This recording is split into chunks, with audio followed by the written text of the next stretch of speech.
Good morning, students. Today we are going to start exercise 6.5 and see question number 9. In exercise 6.5 आपका question number first to 9th तक आपका complete हो चुका है and 10th question is as it is to question number 9.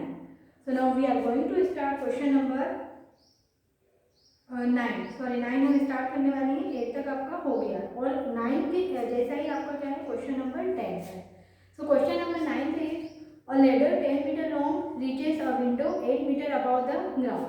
यहाँ पर आपको एक लैडर दी हुई है जो कि क्या है 10 मीटर लॉन्ग है और वो कहाँ तक जा रही है, विंडो तक जा रही है 8 metre above the ground, ground से 8 मीटर ऊपर. Find the distance of the foot of the ladder from base of the wall. यहाँ पर आपको डिस्टेंस फाइंड करनी है फुट ऑफ द लैडर, उस लैडर के फुट की. इट मीन्स जमीन की उसको आपको डिस्टेंस क्या करनी है, फाइंड करनी है from the base of the wall. तो इस क्वेश्चन को सबसे पहले हम डायग्राम के थ्रू समझते हैं. सपोज ये जो आपके पास में हमने एक ट्रायंगल बनाया है उसमें ए बी सी. तो स्टूडेंट जब भी हमारे पास में लैडर होती है तो लैडर हमेशा हमारे पास किस फॉर्म में ही होती है. तो यहाँ से हमने मान लिया है कि let A B is a ladder, A B को हमने लैडर मान लिया है. And A C is a window, और ए सी क्या है, एक विंडो है. तो ये जो लैडर है वो यहाँ से इसकी लेंथ कितनी दी हुई है, 10 मीटर दी हुई है और विंडो की हाइट आपको दी हुई है 8 मीटर. तो यहाँ से हमें फाइंड करनी है इस बेस की हाइट. बेस से मतलब इस लैडर के फुट की हाइट, इसमें से जमीन की आपको क्या करनी है, डिस्टेंस फाइंड करनी है. So student we know very well कि this is right angle triangle. ये हमारे पास एक कौन सा ट्रायंगल बन रहा है, right angle triangle. So we can use Pythagoras theorem. इसमें हम क्या यूज कर सकते हैं, पाइथागोरस थ्योरम. और पाइथागोरस थ्योरम के यूज से हम इस बीसी की डिस्टेंस फाइंड आउट कर सकते हैं. सो therefore ABC is a right angle triangle, ABC एक right angle triangle है. तो using Pythagoras theorem, तो इसमें हम किसका यूज करेंगे, Pythagoras theorem का. Pythagoras theorem होती है हाइपोटेनस का square is equal to perpendicular का स्क्वायर प्लस बेस का स्क्वायर. तो हाइपोटेनस क्या है आपके पास, AB का square is equal to perpendicular AC का स्क्वायर प्लस BC का स्क्वायर. AB ऑलरेडी आपको गिवन है 10 मीटर, तो 10 का square is equal to AC भी आपको गिवन है 8 का स्क्वायर प्लस BC आपको फाइंड करना है. 10 का स्क्वायर 100, 8 का square 64 plus of BC. Both are constant, so 64 left hand side आ जाएगा. 100 minus 64 is equal to BC square. 100 minus 64 36 is equal to BC square. Now we have to find the value of BC. हमें BC की value find करनी है, तो ये root यहाँ पर आ जाएगा. तो BC is equal to root of 36. It means BC is equal to root 36 is the square of 6. Root 36 तो 6 का स्क्वायर है, तो BC is equal to 6 metre. The required distance is 6 metre. तो जो लैडर की फुट से distance है वो कितनी है, 6 मीटर है. Now as it is आपका क्वेश्चन नंबर 10 है. क्वेश्चन नंबर 10 भी आपको इसी पाइथागोरस थ्योरम का यूज करके सॉल्व करना है. Question number 11. An aeroplane leaves an airport and flies due north at the speed of 100,000 kilometre per our. एक एरोप्लेन है जो कि एक एयरपोर्ट से क्या हो रहा है, जा रहा है. किस ओर जा रहा है, नॉर्थ की ओर.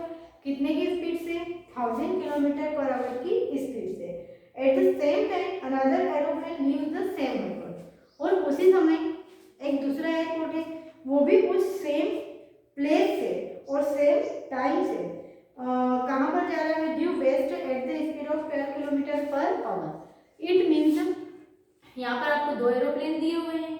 एक आपके पास में किस डायरेक्शन में जा रहा है, नॉर्थ में, बट उसकी स्पीड है 1000 किलोमीटर. और जो अदर एरोप्लेन है वो वेस्ट में जा रहा है, वेस्ट की डायरेक्शन में जा रहा है 12 kilometre per hour. How far apart will be the two planes after 1.5 hour. और ये दोनों ही प्लेन जो है वो कितने आवर्स में पहुंच रहे हैं, 1.5 आवर. इट मीन्स टाइम दोनों का सेम है. तो हमें ये बताना है कि कितने समय बाद दोनों एरोप्लेन एक दूसरे को मिलेंगे. तो यहाँ पर भी हम इसको डायरेक्शन से समझते हैं. जैसे सपोज आपके पास में ए जो है, यहाँ पर आपके पास एक एरोप्लेन है. एक एरोप्लेन कहाँ से जा रहा है, नॉर्थ डायरेक्शन में जा रहा है. कितनी स्पीड से, 1000 किलोमीटर पर आवर की स्पीड से. और कितने समय में, 1.5 आवर में.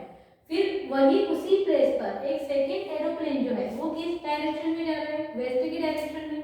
कितने की स्पीड से, 1200 किलोमीटर पर आवर की स्पीड से, और दोनों का टाइम एक ही है कि 1.5 आवर बाद दोनों कहाँ पर मिलेंगे।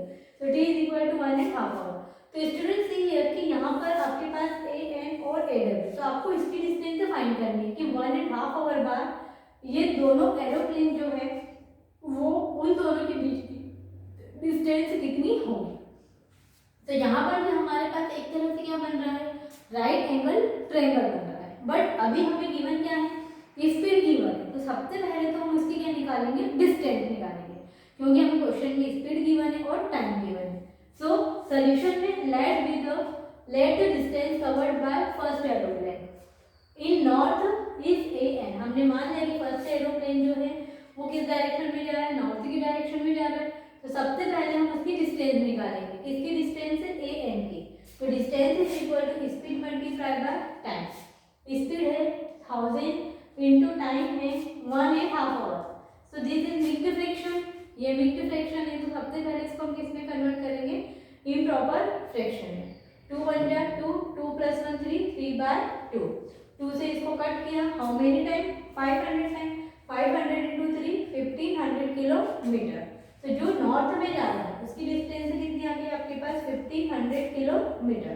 Distance covered by second aeroplane in west. अब सेकंड एरोप्लेन किस डायरेक्शन में जा रहा है, वेस्ट में। तो हमने वेस्ट की डिस्टेंस क्या मान ली, AW। So AW is equal to speed multiply by time, 1200 into 3/2, 1800 kilometre. तो अभी हमें दो डिस्टेंस मिल गई है, AW एंड AN। बट अभी डिस्टेंस फाइंड करनी है एंड W की। So here we will use Pythagoras theorem. अब हम इसमें कौन सी थ्योरम लगा देंगे, Pythagoras theorem, because A and W is the right angle triangle. क्योंकि ये क्या बन रहा है आपके पास, एक राइट एंगल ट्रायंगल बन रहा है, जिसमें से आपको ए एन इसमें परपेंडिकुलर दिया हुआ है, ए डब्ल्यू जिस आपको क्या दिया हुआ है, बेस दिया हुआ है। तो हमें क्या निकालना है, उसका हाइपोटेनस।